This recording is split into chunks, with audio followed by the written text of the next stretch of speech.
عقل کا غلط فیصلہ بھی جذبات کے صحیح فیصلے سے بہتر ہوتا ہے۔ جانوروں پر ظلم عذاب کا باعث ہے۔ جب زہریلے لوگوں کو احساس ہوتا ہے کہ وہ اب آپ کا کچھ نہیں بگاڑ سکتے تو پھر ان کا اگلا وار دوسروں کی نظروں میں تمہاری عزت خراب کر کے تمہیں تکلیف پہنچانا ہوتا ہے۔ بکھرنے اور نکھرنے میں ایک نقطے کا فرق ہے اور وہ نقطہ آپ خود ہیں۔ اندھے پن کی ایک قسم یہ بھی ہے کہ لوگ تم پر اللہ کی نعمتوں کو دیکھ رہے ہوں مگر تم خود اپنی ذات میں موجود ان نعمتوں کو دیکھنے سے قاصر رہو۔ اپنی اندھیری قبر کو خود روشن کرنے کی تیاری کریں۔ آج زندہ انسان سے لوگ وفا نہیں کرتے، کل مٹی کے ڈھیر کے لیے کون دعا کرے گا؟ مال و دولت، جسم اور صحت کے حوالے سے اپنے سے ادنا کو دیکھیں اور دین، علم اور کمالات کے لحاظ سے اپنے سے اعلیٰ کو دیکھیں۔ محبت نہیں، موت اندھی ہوتی ہے، وہ نہ حسن دیکھتی ہے، نہ عمر دیکھتی ہے، نہ جوانی اور نہ پیسہ۔ لذتوں کو مٹانے والی موت کو ہمیشہ یاد رکھو۔ ہمیں بہت زیادہ علم سے تھوڑے ادب کی زیادہ ضرورت ہے۔ منظر عام پر آنے یعنی مشہور ہونے کی خواہش کمر توڑ کر رکھ دیتی ہے۔ اگر کوئی شخص اپنی سانسوں کی تعداد کے برابر بھی آپ صلی اللہ علیہ وسلم پر درود پڑھتا رہے تو آپ صلی اللہ علیہ وسلم کا حق ادا کر سکتا ہے، نہ آپ صلی اللہ علیہ وسلم کی نعمت کا قرض چکا سکتا ہے۔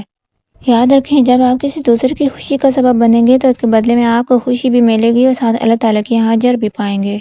رسول اللہ صلی اللہ علیہ وسلم نے فرمایا، میں چاہتا ہوں کہ اپنے بھائیوں سے ملوں۔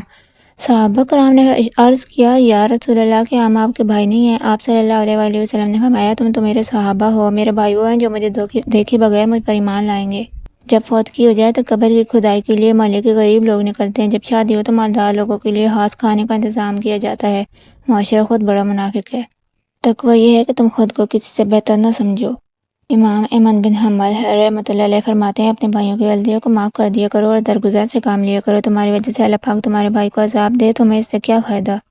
قدموں میں تیری ماں کے ہیں جنت کی بہاریں، لائق نہیں خدمت میں کوئی ماں سے زیادہ۔ 3 دوست بنا لو، کبھی تنہا نہیں رہو گے: قرآن، نیک اعمال اور حسن اخلاق۔ وہ نواسے رسول جن کو رسول اللہ صلی اللہ علیہ وسلم نے صدقے کی ایک کھجور بھی نہیں کھانے دی، آج انہی کا نام لے کر لاکھوں کا صدقہ اکٹھا کر کے مجالس عزا منعقد کی جاتی ہیں۔ نیکیاں اکثر گلے پڑ جاتی ہیں، آزما کر دیکھ لو۔ سب سے زیادہ زہر بھی وہی اگلے گا جس پر تم نے سب سے زیادہ احسان کیے ہوں گے۔ پیٹ میں زہر ایک کی جان لے سکتا ہے، لیکن کان میں گیا زہر کئی رشتوں کی جان لے لیتا ہے۔ رسول اللہ صلی اللہ علیہ وسلم نے ارشاد فرمایا، ہر چیز کی شفا ہوتی ہے اور دلوں کی شفا اللہ کا ذکر ہے۔ ایک بزرگ سے ملاقات ہوئی تو میں نے عرض کیا، کچھ نصیحت کیجیے۔ انہوں نے عجیب سوال کیا، کبھی برتن دھوئے ہیں؟ میں نے ان کے سوال پر حیران ہوئی اور جواب دیا کہ ہاں دھوئے ہیں۔ پوچھنے لگے، کیا سیکھا؟ میں نے کہا، اس میں سیکھنے والی کیا بات ہے؟ وہ مسکرائے اور کہنے لگی، برتن کو باہر سے کم اور اندر سے زیادہ دھونا پڑتا ہے۔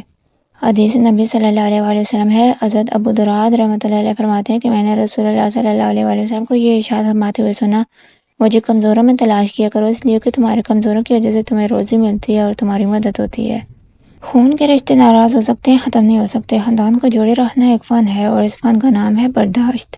حضرت انس رضی اللہ تعالیٰ عنہ فرماتے ہیں کہ رسول اللہ صلی اللہ علیہ وسلم نے ارشاد فرمایا کہ قیامت کی علامات میں سے یہ ہے کہ علم اٹھا لیا جائے گا، جہالت آ جائے گی، شراب کھلم کھلا پی جائے گی اور زنا پھیل جائے گا۔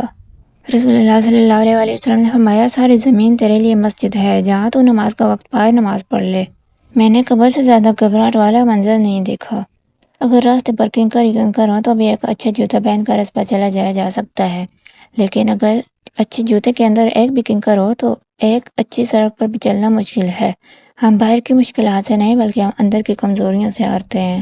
اس نے اخلاق، رسول اللہ صلی اللہ علیہ وسلم نے فرمایا، جو شخص اپنے بھائی کی مدد میں ہوتا ہے اللہ تعالیٰ اس کی مدد میں ہوتا ہے۔ جو کسی مسلمان سے کوئی مصیبت دور کرتا ہے تو اللہ تعالیٰ قیامت میں اس کی ایک مصیبت دور کرے گا۔ جو شخص کسی کی پردہ پوشی کرتا ہے تو اللہ قیامت کے دن تمہاری پردہ پوشی کرے گا۔